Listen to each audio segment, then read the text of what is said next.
నేను డబ్బులు సంపాదించడానికి ఒక హత్య తప్పితే చేయని పని అంటూ లేదు. నాకు క్రైస్తవులు అంటే బహుద్వేషి. నేను ప్రతి సంవత్సరము అయ్యప్ప మాల వేసుకునేవాడిని.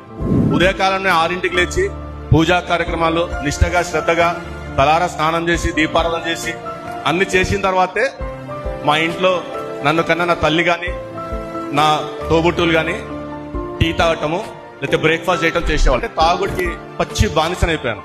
ఒక 90 120 ఆ పైనే తీసుకుంటే గానీ నేను ప్రశాంతంగా నిద్రపోలేను.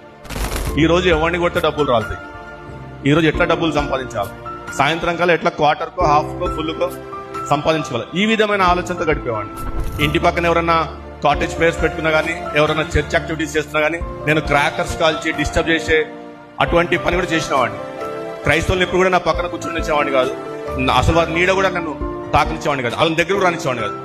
క్రైస్తవులు అంటే నా దృష్టిలో ఇద్దరు మాలనో లేకపోతే మాదిగో, అంత కులగజ్జి ఉండేది. ఆ కులగజ్జి ఎలా పోయిందంటే యేసుప్రభు వారి యొక్క రక్తం ద్వారా కడగబడ్డాను కాబట్టి ఆ గజ్జి పోయింది నాలో.